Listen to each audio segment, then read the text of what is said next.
Assalamu alaikum students, Bismillahirrahmanirrahim. Today we are going to discuss that who is the hero of Paradise Lost. अब इसके बारे में different critics की different लोगों की डिफरेंट ओपिनियंस हैं। कोई कहता है कि ना एडम पैराडाइज लॉस्ट का हीरो है, कोई सैटर्न को कहता है, कोई ईव को कहता है, कोई जॉन मिल्टन जो राइटर है उनको कहता है और कोई क्रिस्ट को कहता है। तो इसके बारे में मुख्तलिफ राय हैं लोगों की। अब हम इस क्वेश्चन को स्टडी करते हैं तो तब जाके हम कंक्लूजन देखेंगे कि हमारे मुताबिक जो है कौन हीरो निकलता है। तो स्टार्ट करते हैं अपना क्वेश्चन। बहुत इंपॉर्टेंट क्वेश्चन है, यूजुअली यूनिवर्सिटीज़ में पूछा जाता है, इसको अपने अच्छे से प्रिपेयर करने हैं।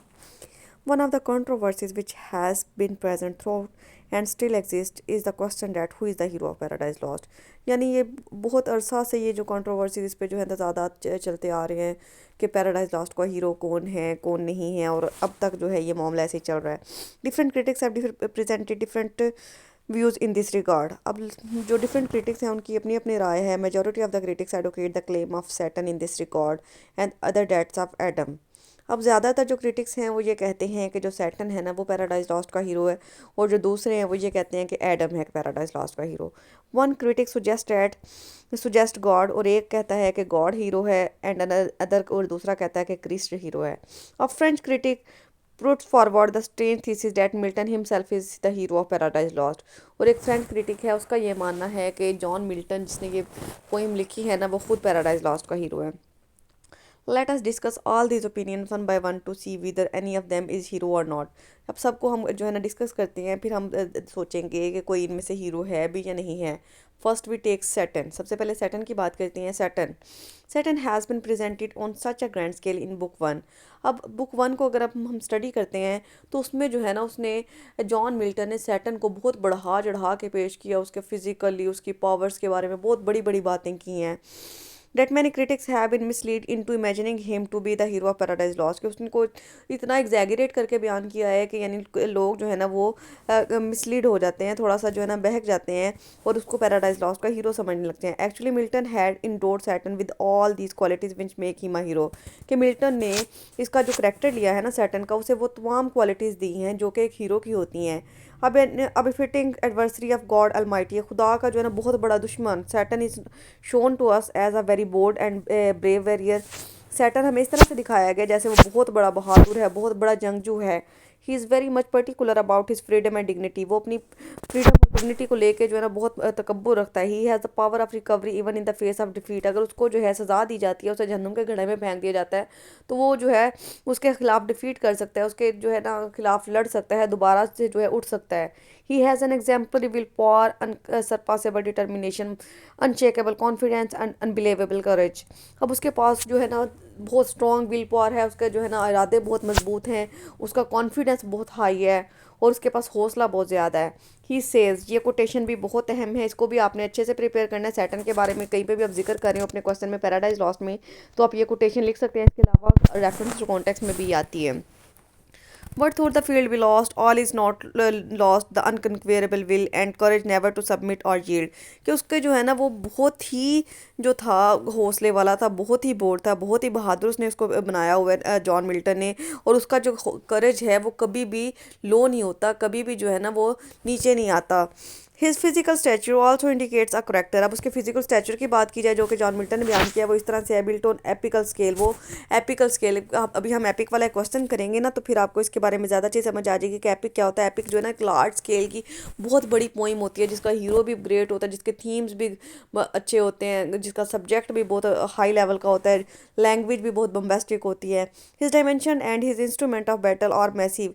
उसकी जो डायमेंशन उसने बयान किए, उसके जो हथियार हैं वो भी बहुत जो है ना हैवी हैं। मैसिव का मतलब हैवी होता है। His moon like shield and his tallest point like tree spear indicate the huge size of Satan. कि उसका जो है ना हर लिहाज से जो है ना वो हीरो वाली क्वालिटीज़ रखता है कि उसकी जो हाइट है ना वो बिल्कुल पॉइंट के ट्री की तरह लंबी है, और जो बहुत ज़्यादा सख्त जिस्म का मालिक है वो।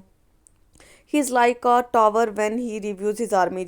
मतलब जब वो अपनी आर्मी से बात कर रहा होता है, उनसे बातचीत कर रहा होता है, कन्वर्सेशन कर रहा होता है, तो उनके दरमियान में उसका साइज़ इतना बड़ा होता है कि वो टावर लग रहा होता है।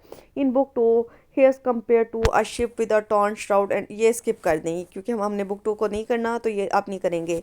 बुक टू से लेकर आपने स्किप करना है, ये आपने स्किप कर दें इधर तक। ये स्टिंग तक स्किप कर देंगे ये वाली line. His speech of the to the fallen angels is a sole proof of his great leadership because it infuses a new spirit in the defeated angels who come out of the pit of the hell। अब वो जो है ना जब वो fallen angel से मतलब फरिश्तों से जो है ना जो उसके यानी साथी हैं उनसे बात कर रहा होता है ना, तो वो उनके दरमियान में लीडर लग रहा होता है। वो जब जहन्नुम के घड़े से निकल के आए होते हैं ना, तो वो बहुत जो है ना बुरी हालत में होते हैं, लेकिन उसकी जो स्पीच होती है, उसकी जो कन्वर्सेशन होती है उनके साथ, उनके अंदर एक नई रूप फूंक देती है, एक नया हौसला देती है। With their swords and they are ready to face any danger. अब उनके दरमियान में दोबारा हौसला आ जाता है, वो अपनी तलवारों के साथ तैयार हो जाते हैं दोबारा लड़ने के लिए किसी भी खतरे के साथ। Regardless of their crushing and humiliating defeat at the hands of God, he even gives assurance to devils who have no doubt about their ultimate defeat, but they stick to their commander। अब दूसरे जो उसके साथी हैं वो उन सबको जो है ना यकीन दिलाता है, दूसरे डेवल्स को, दूसरे शैतानों को भी, कि यानी हम लोग जो है हार मानने वाले नहीं हैं, और वो उन जो जितने भी उसके साथी होते हैं ना वो उसके साथ जो है स्टिक रहते हैं, जुड़े रहते हैं। This shows that he has a great leadership quality in him typical of epic hero. क्योंकि एक जो एपिक हीरो होता है या टिपिकल हीरो होता है ना, वो एक ग्रेट लीडर होता है। तो जॉन मिल्टन ने जो उसको बयान किया है ना, वो ग्रेट लीडर सारी लीडरशिप क्वालिटीज़ दी हैं। वो मतलब हर लिहाज से जो है लीडर लगता है, हीरो भी लगता है, क्योंकि उसकी फ़िज़िकल क्वालिटीज़ भी बहुत हैं, लीडरशिप क्वालिटीज़ भी हैं उसमें, और इसके अलावा उसका करेज, उसका डिटर्मिनेशन बहुत ज़्यादा है। But in spite of all this Satan does not produce an impression of a true heroism. लेकिन इन सब के बावजूद हम सैटन को जो है एक हीरो नहीं कह सकते। क्यों नहीं कह सकते? From the moral point of view he is compounded of obdurate pride and sensual indulgence, intense selfishness and alcoholic egotism। अब क्या है कि अगर मॉरल पॉइंट ऑफ व्यू से, अखलाकियात के लिहाज से देखा जाए, तो वो तो एक बिल्कुल इवल करेक्टर है, बहुत ही बद है, जो कि खुदगर्ज है, सेक्सुअल प्लेयर्स के लिए जो है वो तकब्बुर रखता है, सेक्सुअल प्लेयर्स के लिए जो है कुछ भी कर गुजरता है, और हर बुरा काम जो है ना वो खुद भी करता है और दूसरों को भी करने के लिए उकसाता है। तो फिर वो मॉरल पॉइंट ऑफ व्यू से देखा जाए तो वो हीरो नहीं कहला सकता। Pride is a deadly sin according to Christianity and repeated motive in classical tragedy. Pride जो है ना एक बहुत ही बुरी बीमारी का नाम है, क्रिश्चियनिटी में भी और हमारे रिलीजन में भी जो है तकब्बुर अल्लाह ताला को बिल्कुल भी पसंद नहीं है। और he prefers to reign in hell than serving in heaven. अब जो है, अब वो उसका ये मानना है शैटन का, कि वो कहता है कि ना वो जन्नत में रह के जो है खिदमत करने से या गुलाम बन के रहने से अच्छा है कि बंदा जहन्नुम में रह के हुकूमत कर ले। रीन का मतलब हुकूमत करना होता है। Milton is a very devoted Christian. Milton जो था ना वो एक बहुत ही जो प्योर क्रिश्चियन होता है ना वो था। He believe that Satan is damned because he rebelled against God and rebel to God has neither grace nor dignity. अब जो वो जॉन मिल्टन जी कहता है कि यानी जो सैटन जो था ना उसने खुदा की नाफरमानी की थी, खुदा की मुखालफत की थी, और जो खुदा की नाफरमानी करता है ना तो वो कभी भी अच्छा इंसान, कभी भी अजमत का मालिक नहीं हो सकता, उसे हम हीरो नहीं कह सकते। So despite all the great qualities has Satan is mean. Mean का मतलब धोखेबाज, बुरा। तो हम ये कह सकते हैं कि उस जितनी भी जो अच्छी उसमें ग्रेट क्वालिटीज़ क्यों ना हो, उसके बावजूद वो एक बुरा आदमी है। The character of Satan is also full of vile. तो जो सैटन का करेक्टर है वो बुराइयों से भरा पड़ा है। He has only negative ideals. उसके सारे जितने भी आइडियल्स हैं वो नेगेटिव हैं, बुरे हैं। His only purpose is to challenge God. उसका मेन मकसद हो, सिर्फ मकसद जो है वो खुदा को चैलेंज करना है, खुदा के साथ लड़ना है। These are not heroic qualities. तो ये हीरोइक क्वालिटीज़ नहीं है। इसके बाद Aristotle emphasized in the Poetics that the tragic character does not fall because of any moral fault. अब अगर हम अरिस्टोटल की डेफिनेशन देखें ना पोइटिक्स की, तो उसकी एक बुक है द पोइटिक्स जिसका नाम है, उसमें अरिस्टोटल ने डेफिनेशन दी है। उसमें ये कहा है कि जो ट्रेजिक करेक्टर होता है ना उसके अंदर मॉरल फॉल्ट्स नहीं पाई जाती। वो जो होता है ना बहुत ही अच्छा इंसान होता है। He is not a mean और डिजनरेट करेक्टर। वो कभी भी जो है धोखेबाज या बुरा करेक्टर नहीं हो सकता। He falls because of here error of judgement. उसका जो यानी जो उसके अरिस्टोटल के अकॉर्डिंग जो हीरो होता है ना उसकी क्वालिटी ये होती है कि उसका फॉल जो है वो एरर ऑफ जजमेंट की वजह से होता है। मतलब उसका कोई अंदाज़ा गलत हो जाता है, मतलब यानी उससे कोई ऐसी गलती हो जाती है तो उसकी वजह से होता है। Because basically he is noble by nature, लेकिन उसकी जो नेचर होती है वो बहुत अच्छी होती है। Satan does not come up to these measures. तो सैटन जो है इस स्टैंडर्ड पे पूरा नहीं उतरता, क्योंकि वो तो अच्छा इंसान है ही नहीं है। So Saturn cannot be the hero despite the fact that he possess most of the heroic qualities। तो उसके अंदर जितनी मर्जी हीरोइक क्वालिटीज़ हों तो इसके अकॉर्डिंग हम उसको सैटन को हीरो नहीं कह सकते। More over the concept of tragic hero is basically a pagan. ये स्किप कर दें, ये आपने नहीं करना, ये पैराग्राफ ही आप नहीं करेंगे। आगे नेक्स्ट पैराग्राफ पे आ जाए। Now if we take Adam, अब एडम की बात कर लेते हैं। Some critics think that Adam is the hero of Paradise Lost. अब कुछ लोगों का कहना है कि एडम जो है पैराडाइज लॉस्ट का हीरो है, but there are two things which make against him, लेकिन दो चीज़ें ऐसी हैं जो कि उसके खिलाफ जाती हैं। One is that Adam has not fought against Satan like the epic heroes who wage a war against their adversary.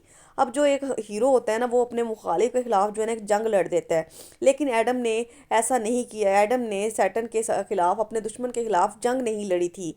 Secondly he is merely a passive figure who acted upon the wishes of other. इसके अलावा जो है वो इस तरह का आदमी था एडम कि जो दूसरों की ख्वाहिशात पे अमल करता है, दूसरों के कहने पे चलता है, अपनी जो है ना मेंटल पावर को यूज़ नहीं करता। He is a victim of guile of Satan, वो जो था शैतान की साजिश का शिकार हो गया था। So Adam does not come up to the standards established for the hero of an epic. तो इसलिए एक एपिक के हीरो की जो क्वालिटीज़ होती हैं उसके स्टैंडर्ड पे एडम भी पूरा नहीं उतरता। Christ or God also cannot be the heroes because a hero is one who overcomes almost equal to him। तो गॉड और क्रिस्ट जो होते हैं ना, वो उनको भी हम हीरो नहीं कह सकते। क्यों नहीं कह सकते? क्योंकि यानी हीरो वो होता है जो कि किसी के इक्वल आ सकता हो, किसी के मुकाबिल आ सकता हो। लेकिन गॉड और Christ can not be compared with anyone, लेकिन खुदा का मुकाबला तो किसी के साथ नहीं किया जा सकता। Secondly, a hero falls by some fault on his part. और दूसरी बात ये है कि हीरो जो होता है ना, उसका जो फॉल होता है, उसकी जो ट्रेजिडी होती है उसके साथ अगर कुछ बुरा होता है तो उसकी गलती की वजह से होता है। गॉड और क्रिस्ट और अबव कमिटिंग फॉल्ट, लेकिन जो खुदा होते हैं या क्रिस्ट होता है वो हर किस्म की गलती से पाक होते हैं, हर किस्म के फॉल्ट से अबव होते हैं। ये पैराग्राफ आपने यहीं तक करना है, नेक्स्ट आप ये स्किप कर दें। इसके बाद आ जाएं नाउ रिमेन, नेक्स्ट पैराग्राफ पे now remains the question Milton himself. अब मिल्टन की बात कर लेते हैं कि कुछ क्रिटिक्स ने ये कहा है कि जॉन मिल्टन जो है, फ्रेंच क्रिटिक का ये मानना है कि फ्रेंच जो जॉन मिल्टन है ना, वो खुद इसका हीरो है। This theory has been formulated by Denis Saurat, a French critic. Denis Saurat एक फ्रेंच क्रिटिक का नाम था। उन्होंने ये थ्योरी लिखी थी कि जॉन मिल्टन जो है ना, वो पैराडाइज लॉस्ट का हीरो कहलाता है। According to him the hero of poem is Milton himself. उनके मुताबिक पोइम का हीरो मिल्टन है। And it is plausible, plausible का मतलब है believable, to a great extent, और काफ़ी हद तक इस बात को माना भी जा सकता है। Milton was bold and rebellious like Satan. Milton जो था ना, वो भी बहुत बहादुर था और रिबिलियस था, मतलब यानी थोड़ा सा सैटन की तरह नाफरमानी पे था। Himself was involve in war against dictatorship. उसने जो खुद जो थी डिक्टेटरशिप के खिलाफ जंग लड़ रहा था। So we can say that here we find the split personality of Milton. तो हमें यहाँ पे आके जॉन मिल्टन की पर्सनैलिटी के बारे में कुछ पॉइंट्स पता चलते हैं। On one side he shares a lot with Satan. अब एक साइड तरफ से देखा जाए तो उसने जो था ना, वो बहुत सी चीज़ें जो थी वो सैटन के बारे में बयान की थी। Other hand is foil to him. और दूसरी तरफ देखा जाए तो वो उसके मुखालिफ होता है। उसके बारे में बताता है कि यानी जो जिसके अंदर मॉरल वैल्यूज़ ही नहीं है, जो क्योंकि वो खुद भी एक प्योर क्रिस्ट है, तो वो उसने बताया है कि अगर वो उसके अंदर वो यानी बुराई का मुजस्मा है जो सैटन है, तो उसको हम हीरो नहीं कह सकते। Actually there is conflict with in the personality of Milton. अब जो उसकी अपनी पर्सनैलिटी है ना, उसके अंदर कुछ कन्फ्लिक्ट पाए जाते हैं between Milton the poet and Milton the Christian. मतलब अगर मिल्टन को देखा जाए एज अ पोइट तो वो उसकी पर्सनैलिटी कुछ और है, और अगर मिल्टन को एक एज अ क्रिश्चियन देखा जाए तो तब उसकी पर्सनैलिटी कुछ और है। So we can say that Paradise Lost is large reflection complex of personality of Milton. तो हम ये कह सकते हैं कि पैराडाइज लॉस्ट में जो है ना, उसने ज़्यादातर अपनी पर्सनैलिटी को बयान किया है, अपनी पर्सनैलिटी के जरिए जो है ना वो सैटन के करैक्टर को बयान किया है। But this is true only metaphorically, मतलब ये ऐसा सिर्फ एग्जाम्पलीफाई करने के लिए हम ऐसा कह रहे हैं। Since Milton himself is not involve in the action of Paradise Lost.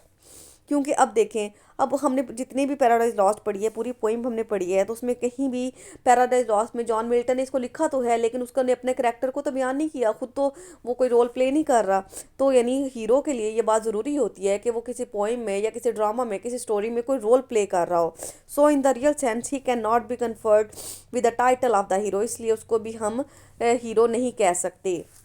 अब कंक्लूजन पे आ जाते हैं। To conclude we can say that nowhere in Paradise Lost a heroic character emerge, के पैराडाइज लॉस्ट में कोई भी हीरो नहीं बनता। Actually Milton has written a Christian epic using pagan techniques and it has given vent to confusion. अब जिस तरह से उसने इस एपिक को लिखा है ना, तो इसने ये कन्फ्यूजन क्रिएट कर दिया है कि हीरो कौन है। From pagan point of view Saturn is the hero. अगर पैगन पॉइंट ऑफ व्यू से देखा जाए तो सैटर्न हीरो है, but if we observe him from Christian point of view, लेकिन अगर हम उसको क्रिश्चियनिटी के पॉइंट ऑफ व्यू से देखें, Saturn seems to be an antihero, तो सैटर्न हीरो नहीं कहलाता है, एंटी हीरो कहलाता है। एंड एंटी हीरो कौन होता है? An anti hero is the main character of a story but he is a little villainous. अब क्या है कि एंटी हीरो वो इंसान होता है जो कि जो है ना स्टोरी का यानी मेन करेक्टर तो होता है, लेकिन उसका किरदार जो है वो बद होता है। लेकिन जैसे अक्सर ड्रामाज में दिखाया जाता है ना कि जो हीरो होता है ना वो उसने को किसी लड़की को अगवा कर लेता है या कोई बुरा काम करता है, या यानी उसके जो इंटेंशंस होती है ना वो अच्छी नहीं होती, वो गलत इरादे रखता है। तो इसी तरह से एंटी हीरो वो कहलाता है जो होता तो हीरो है लेकिन उसके इरादे बुरे होते हैं। As we see Satan begins the poem as a fallen angel of enormous stature looks like a comet. आज ये इधर तक स्किप कर दें। विलेनस तक आपने ये लाइन करनी, पैराग्राफ करना है, और साथ में इसके कंक्लूजन में एक लाइन ऐड कर लें। To sum up we can say that Paradise Lost is beyond any heroism. Repeat कर देती हूँ। To sum up we can say that Paradise Lost by John Milton is beyond any heroism. ये था हमारा इसका lecture. I hope so कि आपको अच्छे से इसकी समझ आ गई है कि पैराडाइज लॉस्ट का हीरो कोई भी नहीं है। कोई भी कन्फ्यूजन हो तो आप मुझसे पूछ सकते हैं। अल्लाह हाफिज़।